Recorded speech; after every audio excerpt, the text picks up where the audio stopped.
नमस्कार, बहुत स्वागत है आपका स्वदेश न्यूज में। मैं हूं शिवाली श्रीवास्तव और इस खास प्रोग्राम में चर्चा करेंगे कोरोना को हराने की।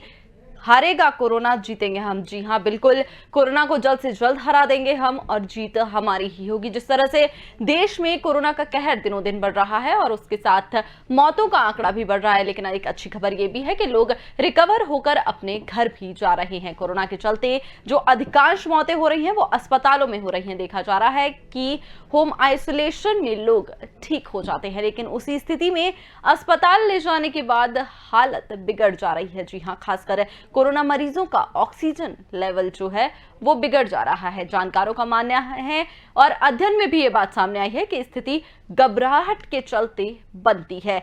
यानी घबराहट नहीं होनी चाहिए, क्योंकि जिस तरह से आप घबराएंगे पैनिक की स्थिति बनेगी और फिर शरीर में ऑक्सीजन लेवल भी कम हो जाएगा। जब आप घबराए हुए होते हैं तो ऑक्सीजन लेवल 4% तक कम हो जाता है। जी हाँ, ये एक महत्वपूर्ण तथ्य है कि जब हम घबराते हैं तो हमारा ऑक्सीजन लेवल जो है वो 4% तक नीचे आ जाता है। हम ग्राफिक्स के माध्यम से आपको समझा रहे हैं कि चिंता से कोरोना बढ़ता है। जितनी ज्यादा घबराहट होती है उतना ज्यादा कोरोना बढ़ता है, और साथ ही साथ घबराहट के बाद आपको अन्य बीमारियां भी घेर लेती हैं, जो कि घबराने की स्थिति में 4% ऑक्सीजन लेवल जो है वो इंसान का कम हो जाता है, जिसके बाद कोरोना आप पे ज्यादा अफेक्ट कर सकता है। घबराहट और बेचैनी से हृदय की धड़कन बढ़ जाती है। ग्राफिक्स के जरिए हम आपको समझा रहे हैं कि चिंता से कोरोना का क्या संबंध है, चिंता से कैसे कोरोना बढ़ जा रहा है। कोरोना हो गया है तो बिल्कुल ना घबराएं, डॉक्टर है, इलाज है।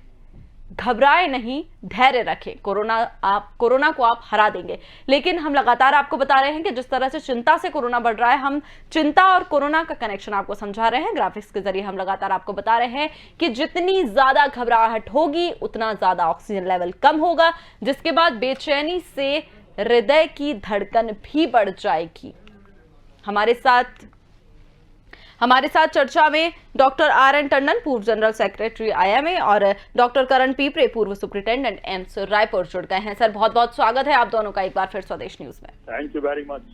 जी, डॉक्टर आर.एन. टंडन, आपसे जानना चाहेंगे कि जिस तरह से कहा जा रहा है, हम लगातार अपने दर्शकों को बता रहे हैं कि ऐसी स्थिति में घबराए नहीं, क्योंकि देखने में आया है कि घबराने से जो है वो ऑक्सीजन लेवल और कम कर दे रहा है। अध्ययनों में सामने आया है कि घबराने से 4% तक ऑक्सीजन लेवल कम हो जाता है, जिससे बहुत ज्यादा परेशानी लोगों को हो रही है। तो ऐसे में क्या आप कहना चाहेंगे लोगों से?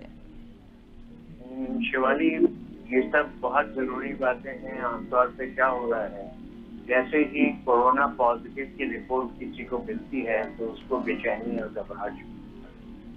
वजह सिर्फ ये नहीं है कि उसे कोरोना हो गया है, इससे परेशान है, तो दिमाग में आता है कि कोरोना हो गया है, बीमारी में बढ़ेगी, तो आज की जो सिचुएशन है, हालात है, हॉस्पिटल में बेड नहीं है, बेड मिल जाए तो थोड़ी सी देर बाद ऑक्सीजन की गड़बड़ाहट हो जाती है, वही मिलती है। तो इन सब चीजों को लेके जो दिमाग में टेंशन है लोगों को, सबसे पहले हम ये चाहेंगे कि कोरोना पॉजिटिव होने वाले मरीजों को किसी भी चीज की चिंता नहीं करनी है। अगर उन्हें चिंता करनी है, अगर वो पॉजिटिव हैं, तो अपने घर में आइसोलेशन में रहें, अच्छा खाना खाएं, प्लेंटी ऑफ लिक्विड्स लें, विटामिन्स लें, और अगर प्रॉब्लम है, फीवर है, तो फीवर की गोली खाएं। अन्यथा डॉक्टर्स हैं जो आपकी हेल्प के लिए फोन पे अवेलेबल रहते हैं, हेल्पलाइंस हैं जो आपको हेल्प करती हैं, उनसे आप हर परेशानी को समझ सकते हैं। और हर समय सबसे बड़ी प्रॉब्लम क्या आ रही है कि पल्स ऑक्सीमीटर है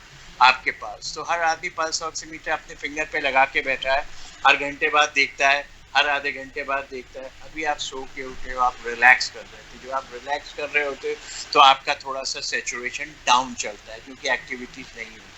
अगर आप खड़े होके वॉक करने लगो, पेट के ऊपर लेट के, करवट लेट के थोड़ी सी लंबी लंबी सांसें लो, तो जो आपका सैचुरेशन 2-4 पॉइंट गिरा था वो वापस नॉर्मल आ जाए। ऑक्सीजन सैचुरेशन कम होने की स्थिति में सबसे पहली चीज ये है कि आपको सांस लेने में दिक्कत होगी, जो एस्थमेटिक मरीजों में होता है कि जैसे कहते हैं दम फूल रहा है, लंबी लंबी सांस लेनी पड़ती है, बहुत टाइम लगता है, बार बार सांस लेते हैं कि ऑक्सीजन शरीर में अंदर चली जाए। ऐसी सिचुएशन में अगर आप अपना पल्स ऑक्सीमीटर चेक करोगे, लगाओगे, ऑक्सीजन देखोगे, तो गड़बड़ है, तो परेशानी है। पर उसको भी बस चिंता कीजिए, आप फिर भी चलिए थोड़ा सा, उसके बाद चेक कीजिए कि सैचुरेशन ठीक हो गया या फर्दर ड्रॉप कर गया।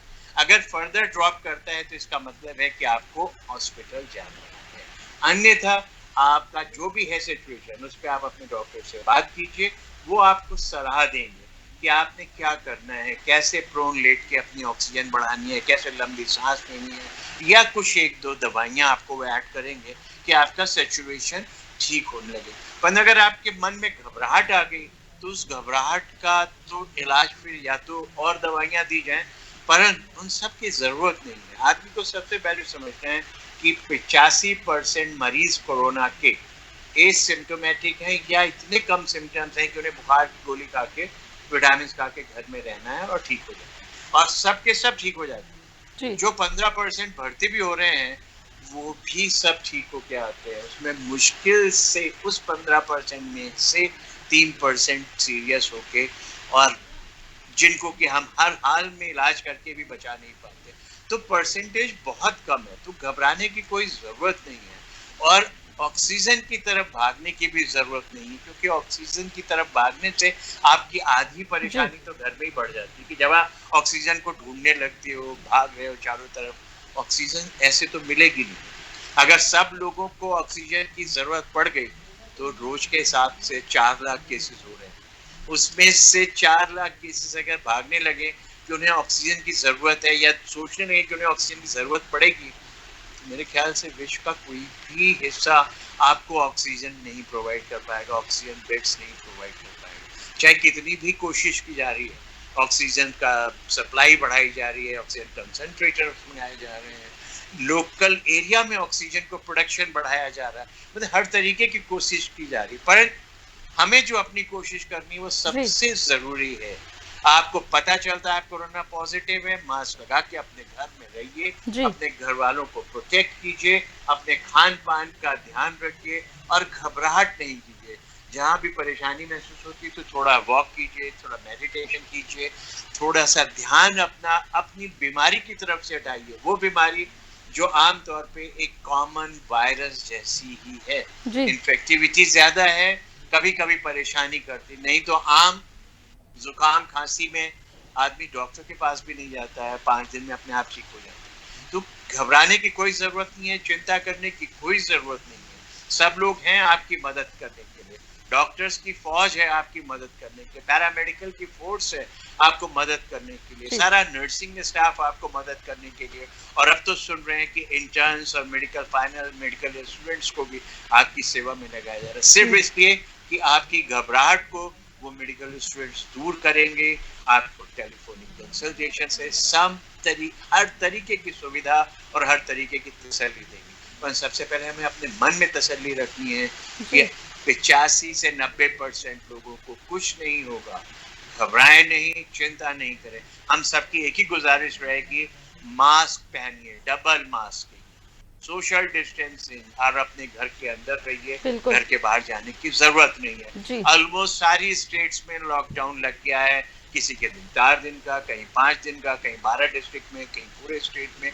तो इस तरीके के लॉकडाउन इसीलिए लग रहे हैं कि आप अपने घरों में सुरक्षित रहिए, और इस कोरोना का जो एक सीक्वेंस चला है, इस सीक्वेंस को हमें हर हालत में तोड़ना है, और उस तोड़ने में हमें आपकी हिफाजत करनी है, आपको तसल्ली देनी है, आपकी घबराहट को कम करना है, और आपको मास्क यूज करने के लिए फोर्स करना है बार बार कह के, क्योंकि mask is the best thing. Vaccine आ गई है, सबके लिए ओपन हो गई है। जैसे ही आपका समय आता है, आपको बुलाया जाता है, आप वैक्सीन के लिए जाएं। कोई घबराने की जरूरत नहीं है, वैक्सीन से ही प्रोटेक्शन है। एक वैक्सीन है, दूसरा मास्क है जो आपकी वैक्सीन से हर समय आपकी मदद कर रहा है। वैक्सीन तो आएगी 2 हफ्ते बाद, और फिर 2 हफ्ते के बाद 4 हफ्ते बाद दूसरी डोज, फिर 4 हफ्ते के बाद आपका एंटीबॉडी लेवल बढ़ेगा। पर आपका मास्क जो है, जो आपका वैक्सीन है, जो आपके साथ हर समय, वो आपको हर समय प्रोटेक्ट कर रहा है, वो 2 हफ्ते के लिए इंतजार नहीं कर रहे हैं। तो कृपा कर मास्किंग एंड मास्किंग, इस पे ध्यान रखिए, अपने घरों में रहिए, अपने को प्रोटेक्ट कीजिए, अपने परिजनों को प्रोटेक्ट कीजिए, और इसी तरह से सबको प्रोटेक्ट करते हुए अपनी देश की समृद्धि में आप अपना सहयोग दीजिए। क्योंकि अगर आप बीमार नहीं होंगे, आपकी बीमारी नहीं बढ़ेगी, तो 100% हमारी जो इकोनॉमी पे दवाइयों के खर्चे का और इन सब चीज़ों का असर पड़ रहा है वो रुकेगा, और आपका जो पैसा है वो अन्यथा और जगहों में इस्तेमाल होगा, बजाय इस बीमारी पे खर्चा हो। तो उसको रोकने का एक ही उपाय है, मास्क लगाइए, अपने घर में रहिए, और अगर बीमारी हो जाती है बिल्कुल भी चिंता नहीं कीजिए, आप पूर्णतः ठीक हो जाएंगे बिना किसी परेशानी के। मेरी यही सबसे गुजारिश रहेगी कि चिंता ना करें, मास्क लगा के अपने घर में रहें और घर के बाहर ना जाएं, तो सबसे अच्छा रहेगा। जी बिल्कुल। डॉक्टर करण, आपसे जानना चाहेंगे कि लगातार ये चीजें सामने आई हैं, कई अध्ययनों में भी ये चीज सामने आई है कि सकारात्मक सोच इंसान की बहुत जरूरी होती है। कई मायनों में अगर हम देखें तो सकारात्मक सोच बहुत जरूरी है। ऐसा कहा भी जाता है कि जितना पॉजिटिव इंसान रहेगा और जितना पॉजिटिव सोचेगा उतना ही पॉजिटिव उसके बॉडी में भी रिस्पॉन्स होते हैं और आसपास की चीजें भी पॉजिटिव लगती है। तो ऐसे माहौल में कितना प्रभावशाली है सकारात्मक सोच, क्योंकि लगातार देखा जा रहा है कि जिस तरह से नकारात्मकता फैली हुई है, हर तरफ लोग निराश हो रहे हैं, तो ऐसे में सकारात्मक सोच कितनी प्रभावशाली है कोरोना के टाइम पे? मैं बहुत बहुत धन्यवाद दूंगा। डॉक्टर टंडन जी ने बहुत अच्छी जानकारी दी है और काफी समय तक उन्होंने एक्सप्लेन किया है एक एक चीज, मास्क से लेकर के सैनिटाइजेशन, ऑक्सीजन से लेकर के घबराहट और ये सब का डर नहीं रहना चाहिए। तो मैं समझता हूँ इसमें मैं सबसे ज्यादा यदि वजन देता हूं तो सकारात्मक सोच में ही देता हूं। सकारात्मक सोच से आपके जितने वाइटल ऑर्गन्स हैं, ब्रेन है और हार्ट है, लंग्स है और आपका रीनल जो गुर्दे हैं, ये किसी भी प्रकार से इनमें केमिकल्स जो होते हैं, जो हार्मोन्स होते हैं, वो उस टाइप के जो नकारात्मक सोच में और स्ट्रेस होता है जिसमें मेंटल स्ट्रेस, उससे ज्यादा सिक्रीट होते हैं और उनका असर पड़ता है। एंडोक्राइन का जो थायराइड हार्मोन्स हैं और लिवर से और आपके रीनल और ये सब से जो निकलते हैं, वो आपको एक एडवर्स रिएक्शन जैसे दवाइयों का इंजेक्शन का होता है, उस टाइप का आपके शरीर में, सेल्स में, ऑर्गन्स में, टिश्यूज में। लेकिन आपको इससे किसी भी प्रकार से घबराएंगे नहीं, तो ये बिल्कुल नॉर्मल रहेंगे और साधारण वैल्यूज रहेंगी इनकी। एक तो आपको पॉजिटिव हो गया है तो आप सोचते हैं कि मुझे कोरोना हो गया है, तो इससे पैनिक ना हो। सभी लोग कह रहे हैं, हर मीडिया, हर चैनल में, घर में, मोहल्ले में पड़े उसमें पहचान वाले दोस्त भाई, अरे डरो मत यार, डरो मत। मैं तो आपको पिछले 1 साल 2 महीने से मैंने बहुत से अपने अस्पताल में ऑपरेशन थिएटर भी हमने महिलाओं के लिए बनाया, जो गर्भवती माताएं होती है। मैंने देखा कि वो उनके चेहरे में तो बिल्कुल जरा सा भी डर नहीं रहता और उनके पेट में नन्हा बच्चा रहता, प्रेग्नेंट रहती है और नॉर्मल डिलीवरीज होती है और वो माँ पॉजिटिव रहती है, वो भी 5-7 दिन में फिर टेस्ट होता है, निगेटिव रहती है, अपने बच्चे को लेकर चले जाते हैं और जो नवजात शिशुओं को निगेटिव रहता है। तो ये जब माताएं नहीं घबराती हैं तो पुरुषों को भी नहीं घबराना चाहिए। जितना आप पैनिक होंगे, जितना आप स्ट्रेस लेंगे, आपको डिप्रेशन होगा, साइकोसिस होगी, कुछ भी आपको दिखेगा, सोचेंगे नेगेटिव, कोई आपको ऐसा जैसे कोई दिख रहा है कि लेने आया है, ये सब चीजें बेकार की बातें हैं, फालतू हैं। आप अपने दिमाग में, अपने ब्रेन में इस प्रकार का तनाव बिल्कुल न लाएं। कोरोना को सब हरा रहे हैं, बहुत अच्छे रिजल्ट्स आ रहे हैं और डरने की जरूरत नहीं है, सभी अच्छे होंगे। डॉक्टर साहब ने बताया कि 85% कोरोना पॉजिटिव मरीज एसिम्टोमेटिक रहते हैं और जो 10-12%, 15% रहते हैं उसमें बहुत से कोमॉर्बिडिटीज वाले होते हैं, डायबिटीज वाले, हाइपरटेंशन वाले। उन्होंने भी वक्त के साथ समझौता कर लिया है और जैसा कि पहले से भी कह रहे हैं कि कोरोना तो अब साथ में रहेगा, तो लोगों ने इस प्रकार का सोच बना लिया है कि अब ये इसको हमको हराना है, इससे हमको जीतना है, स्वस्थ रहना है, लेकिन तनाव नहीं रखना है। तनाव से बहुत नुकसान होगा। तनाव से ब्रेन में आपको डर बना रहेगा, भय रहेगा, तो ब्रेन में भी केमिकल चेंजेस होते हैं और उससे आपकी दिल भी होती है। अगर आप हार्ट के और शुगर के पेशेंट है तो हार्ट अटैक होने के चांसेस रहते हैं।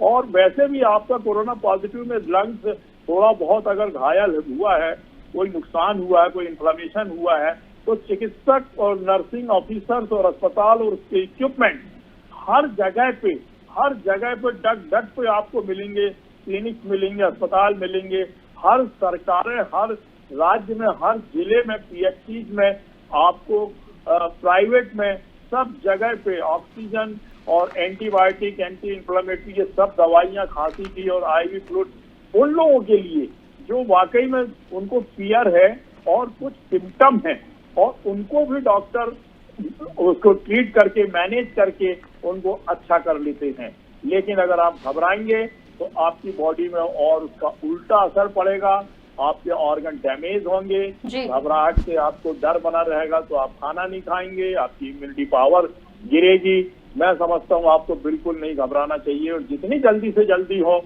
आप अच्छे होकर के आप अपने घर पे रहें। अगर होम क्वारंटाइन किया गया है तो आप खुश रहें, अपने आप को बिजी रखें, टेलीविजन देखें, मोबाइल में गेम खेलें, लोगों को कहानियां सुनाएं, लोगों से बातें करें, अपने आप की बीमारी को भूल जाएंगे आप। और जब आपकी बीमारी को भूल जाएंगे तो अंदर ही अंदर आपका शरीर, और ऊपर से तो दवाइयां ले रहे हैं जो चिकित्सकों ने लिखा है कोरोना पॉजिटिव होने के बाद, उनका इस्तेमाल कर रहे हैं, वो तो सीधे कोरोना की सेल्स के अंदर जाते हैं। कोरोना की सेल के बाहर जो स्पाइक से जो कांटे के समान आपको दिखता, उस पर वार करता है। आइवरमेक्टिन है, और ये आपकी दूसरी रेमडेसिविर है, हाइड्रोक्सीक्लोरोक्विन है, एजिथ्रोमाइसिन, ये इसके एक एक पार्ट पे जाकर के हमला करता है और कोरोना की सेल्स को मार देता है। 5, 7, 10 दिन के बाद में वो आदमी नेगेटिव हो जाता है। लेकिन नेगेटिव हो भी रहे हैं आप और साथ में घबरा रहे हैं तो आपको नुकसान होगा। नुकसान होने से आपका ऑक्सीजन लेवल भी गिर सकता है, आप फिर से अस्पताल में आ सकते हैं। हो सकता है कि आपका ज्यादा ऑक्सीजन लेवल आपकी और आपके इन्फेक्शन बढ़ने से और डायबिटीज और हाइपरटेंशन बढ़ने से ज्यादा होता है तो आपको इंटुबेशन भी किया जा सकता है, ट्रैकेओस्टोमी भी किया जा सकता है, वेंटिलेशन में भी ला सकते हैं आपको। इन्वेजिव टेक्निक से उसका इलाज होगा तो आपको उसके भी कॉम्प्लिकेशन होंगे, तो फिर तो बहुत मुश्किल पड़ेगा बचाना। तो मेरे भाइयों बहनों, यदि आपको कोरोना हो गया है और एसिम्प्टोमेटिक है तो घर पे रहें, टीवी देखें, पेपर पढ़ें, अपने आप को भूल जाएं, जो जिस धर्म का है अपने ग्रंथों को पढ़ें, रामायण को पढ़ें, लोगों को भी समझाएं कि इससे घबराना नहीं है, इससे डरना नहीं, और समय काटें। 12-14 दिन के बाद में अपने आप अच्छे हो जाएंगे आप बचे। दूसरे 10-12% पेशेंट, उनके लिए अस्पताल है। अगर ऑक्सीजन से ठीक हो रहा है तो ऑक्सीजन से 4-5 दिन में ठीक हो गए अपने घर जाएं। उसके बाद भी अगर कोई बहुत ज्यादा सीरियस होता है तो चिकित्सक उन्हें भी बचाने की पूरी कोशिश करते हैं। तो मैं तो एक ही संदेश दूंगा कि आप या तो क्वारंटाइन है तो घर पे हैं, होम, उसमें आपको घबराना नहीं है, इलाज करते रहें। अस्पताल में भर्ती हैं तो किसी को भी देख करके भी ना घबराएं, कुछ नेगेटिव सोचें भी ना, एक सकारात्मक सोच लेकर के कि मैं तो अच्छा हो रहा हूँ, मैं अच्छा हो जाऊंगा, मुझे डॉक्टर अस्पताल में अच्छा कर देंगे। आपको देखिए 4-5 दिन में ऐसा फायदा होगा कि आप वापस अपने घर चले जाएंगे। और मास्क का उपयोग करें, सैनिटाइजेशन का उपयोग करें, दूरी बना करके रखें, अनावश्यक कहीं न जाएं, अपने आप को सुरक्षित रखें और परिवार को भी सुरक्षित रखें। जी बिल्कुल। डॉक्टर टंडन, आपसे हम जानना चाहेंगे कि ऐसा कहा जा रहा है कि मास्क लगाकर ऑक्सीजन सैचुरेशन जांचने पर कुछ कम लेवल निकलकर सामने आता है, क्या कितनी सच्चाई है इस बात में कि अगर हम मास्क लगाकर चेक करें तो ऑक्सीजन लेवल थोड़ा सा, ऑक्सीजन सैचुरेशन जो है वो थोड़ा सा कुछ कम लेवल पे आ जाता है? थोड़ी सी परेशानी ये होती है कि मास्क लगाने के बाद आदमी को थोड़ी बेचैनी रहती है और वो लंबी सांस लेने में भी थोड़ा सा हिचकिचाता है। तो वो जो लंबी सांस लेने की सिचुएशन होती है उसको रोक के रखता है कि उसे अच्छा नहीं लगता, तो उस वजह से थोड़ा सा जो सैचुरेशन होता है उसमें आपको 1-2% का ड्रॉप मिलेगा, पर वो सिग्निफिकेंट नहीं होता। अगर आपका 98-99 चल रहा है और आप मास्क लगा के घूम रहे हो तो 96-97 हो जाता है। पर वही अगर आप वॉक करना शुरू कर दो, जैसी एक्टिविटी बढ़ती है तो ऑक्सीजन अपने आप बढ़ने लगती है। उसको सोच के घबराना नहीं है, क्योंकि हर एक चीज के घबराने से जो हमारे शरीर में हार्मोन्स सिक्रीट हो रहे होते हैं उनका सबसे बड़ा एक जो नुकसान होता है कि हर एक्टिविटी बहुत बढ़ जाती है। अगर आप ध्यान करो कि आपका एग्जाम देने जाना है तो आप एक नर्वसनेस की सिचुएशन आ जाती है, आपका हार्ट बीट बढ़ जाता है, आप लंबी लंबी सांसें लेने लगते हो। तो जो चीज़ें वो उस समय होती हैं वो उसकी वजह से हार्मोन्स, और वो हार्मोन्स जब आपकी बॉडी में निकलते हैं, खासकर जिनको हम एड्रेनलिन कहते हैं, तो एड्रेनलिन के सिक्रीशन से हर जगह पड़ता है। तो घबराने से और परेशानियां ही बढ़ती हैं, जी कोई भी आराम नहीं होता है। और जब डॉक्टर भी टंडन बहुत जी तेजी से जी आपसे ये भी जानना चाहेंगे, हाँ, क्या उम्र के अनुसार भी ऑक्सीजन सैचुरेशन में बदलाव होता है? थोड़ा जरूर फर्क महसूस होगा आपको। जिनको की जरा से भी लंग्स की प्रॉब्लम है, जी जैसे एज बढ़ती जाती है तो लंग्स के कंप्लायंस जो है वो कम हो जाती है, जो इलास्टिसिटी लंग की है वो कम हो जाती है। तो आदमी की सांस लेने की क्षमता की जो एक पावर होती है वो भी थोड़ी कम हो जाती है। तो ऐसे में थोड़ा सा ऑक्सीजन सैचुरेशन उनका डाउन होगा। इसलिए हम जब भी ऑक्सीजन की बात करते हैं, ऑक्सीजन सैचुरेशन की, अगर आप घर में अपना चेक कर रहे हैं तो यही कहा जाता है कि नॉर्मल आदमी का अगर 94 के लेवल से नीचे जाता है तो आपको थोड़ा सोचना है, लंबी सांस लेनी है, प्रोन होकर के ऑक्सीजनेशन बढ़ाना है, तो उससे आपकी ऑक्सीजन बढ़ जाएगी। पर वहीं जी पर जिसको अस्थमा था, पुराना सीओपीडी है यानी कि ऑब्स्ट्रक्टिव लंग डिजीज है, जी या जिनको आईएलडी है, उन लोगों को जो सैचुरेशन है वो हम 92-90 के आसपास मानते हैं कि अगर है तो उन्हें चिंता करने की जरूरत है, क्योंकि उनका ऑलरेडी थोड़ा सा सैचुरेशन कम होता है। पर इस चीज का निर्णय आदमी को, मरीज को खुद नहीं करना है, ये निर्णय डॉक्टर के पक्ष में छोड़ना है। उसने जी सबके लिए राय देनी है कि कौन सा मरीज है जिसे ऑक्सीजन की जरूरत है, किसे अस्पताल जी आना है, और कौन सा ऐसा मरीज है जिसको अस्पताल नहीं आना है, घर पर ही नेबुलाइजेशन और इनसे आराम मिल सकती है। तो इसलिए घबराने की जरूरत जी नहीं है। उम्र के साथ जरूर लंग्स की जो है कैपेसिटी, जैसे ब्रेन की कैपेसिटी कम होती है, सोचने की शक्ति कम हो जाती है, उसी तरह से लंग्स के ऊपर भी फर्क पड़ता है। वो जी इलास्टिसिटी, आपका जो मसल, आपका एफर्ट्स है जो, वो सब थोड़ा थोड़ा वीक होता है, जिसकी वजह से परेशानियां होती है। तो उन सब चीजों को ध्यान में रखते हुए जी अपनी सेहत का ख्याल रखना है और जी अपने हिसाब से अपने डॉक्टर से कंसल्ट करते रहना है। बस जी पैनिक बिल्कुल नहीं होना है। पैनिक होने से आपका ऑक्सीजन सैचुरेशन और ड्रॉप होगा और आपको और घबराहट होगी, और हॉस्पिटल में जाने के बाद वहाँ का माहौल देख के आपको और परेशानी महसूस होगी। जी इसलिए बेहतर ये है कि उस सिचुएशन में मत पहुंचिए जहाँ आपको हॉस्पिटल जाना है। जी तो सबसे अच्छा है मास्किंग, डबल मास्किंग, घर पे रहिए, अनावश्यक घरों के बाहर नहीं जाइए, भीड़ भाड़े इलाकों में नहीं जाइए, और वैसे भी आमतौर पे स्टेट्स में हर जगह किसी ना किसी तरीके का लॉकडाउन लगा हुआ है। जी तो उस लॉकडाउन का पालन कीजिए, अपने आप को बचाइए, अपने परिवार को बचाइए, और अपनी परेशानियों को और ना बढ़ाएं, क्योंकि उन परेशानियों से और भी लोग परेशान हो रहे हैं और आपके इलाज में भी परेशानियां आ रही हैं। जी तो कृपया कर घबराएं नहीं, प्रोटेक्ट योरसेल्फ जी with mask and social distancing, stay at home. और जी घर में अपने लंग्स की एक्सरसाइज जितनी भी आप कर सकते हैं वो करते रहिए, जिससे जी आपके लंग्स प्रॉपर फंक्शनिंग में रहें और जी आपके दिमाग में टेंशन नहीं रहे। कोरोना कोई ऐसी घबराने वाली चीज नहीं है, ये भी वैसे ही है जैसे आम फ्लू होता है, ये ठीक हो जाता है 85% लोगों में। ज्यादा दवाइयों का कोई जी रोल नहीं होता है और वो वैसे ही ठीक हो जाती है। जी रिमेनिंग 15% वाली सिचुएशन में आपको सोचना नहीं है और वहां तक पहुंचना नहीं, जी अगर आपने प्रिकॉशंस और सारे प्रिवेंशन। जी डॉक्टर करण, आपसे जानना चाहेंगे कि कई अध्ययन में भी ये निकलकर सामने आया है कि कोरोना में जो लोग चिंता ज्यादा कर रहे हैं उनका मौत का आंकड़ा बढ़ रहा है। चिंता से मौत का आंकड़ा ज्यादा बढ़ रहा है कोरोना में, क्योंकि लोगों में देखा जा रहा है कि कोरोना के बाद हार्ट अटैक की शिकायत बहुत आ रही है, क्योंकि जिस तरह से लोग घबरा जा रहे हैं उसकी स्थिति में हार्ट अटैक हो रहे हैं जिससे उनकी मौत हो रही है। तो क्या ये कहा कि मरीज की स्थिति पर ऑक्सीजन लेवल उसका जो है वो तय होता है कि जिस तरह से मरीज की जो स्थिति है, क्या ऐसा कुछ भी निकलकर सामने आ रहा है? एक तो कोरोना का जो इन्फेक्शन होता है जी उससे फेफड़े में न्यूमोनाइटिस तो होती ही है, जी निमोनिया होता है और प्लूरल इफ्यूजन भी हो जाता है। अगर थोड़ा बहुत है तब तो आपको उतना ज्यादा तकलीफ नहीं होगी और ऑक्सीजन की कमी महसूस होती है। जी तो जो आप हार्ट अटैक की बातें कर रही हैं, तो जी इससे कोरोना के इन्फेक्शन से पूरे जितनी भी टिश्यूज हैं, चाहे वो इंटेस्टाइन हो, कार्डियक मसल्स हैं, न्यूरॉन्स हैं ब्रेन के, या दूसरी और टिश्यूज होते हैं जो, और प्राइमरी जो उसका हमला होता है, सबसे पहला फर्स्ट हमला जो होता है वो लंग्स में होता है, और लंग्स बहुत ही डेलिकेट अंग होता है शरीर का, फुफ्फुस जिसको बोलते हैं, बहुत ही नाजुक ऑर्गन है। इसको बचा के रखने के लिए आपको एक तो डरना नहीं चाहिए, भयभीत नहीं होना चाहिए। अपने आप को नेगेटिव सोच में अगर आप प्रवेश करेंगे तो उससे और आपको नुकसान होगा। और कोशिश ये भी की जाए कि यदि आपका ऑक्सीजन लेवल जो है कम हो रहा है और आपको ब्रीदिंग प्रॉब्लम हो रही है तो आप लेट ना करें।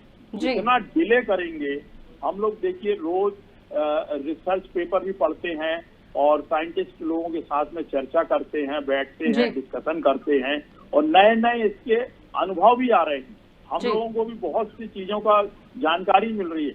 तो जितना आपको ऐसा फील हो रहा है कि नहीं, मेरा जो बॉडी है, जो फंक्शन है, पल्मोनरी फंक्शन है, मुझे ऐसा लगता है कि ये डिटेरियरेट हो रहा है, यदि उसमें कमी आ रही है, कमजोरी महसूस हो रही है आपके ऑर्गन को काम करने में, कार्य करने में, आप बिल्कुल लेट ना करें। घर पे तत्काल किसी भी साधन से आप अस्पताल आए, उस जगह पे जहां आपको ऑक्सीजन की व्यवस्था हो, इंजेक्शन, इमरजेंसी ड्रग्स की व्यवस्था हो, इंटूबेशन की व्यवस्था हो और वेंटिलेटर की व्यवस्था हो। जितना देखो, मरेगा तो वही आदमी जो पहले से हार्ट की बीमारी का मरीज है, शुगर का मरीज है, ट्यूबरकुलोसिस का मरीज है, ब्रोंकियल अस्थमा का मरीज है, प्लूरल इफ्यूजन का मरीज है, रीनल फेल्यूर पार्शियल अगर उसको है, डायलिसिस में है, हड्डियों की बीमारी है, लिवर की बीमारी है, जॉन्डिस है और हार्मोनल डिस्टरबेंस है उसको, और साथ में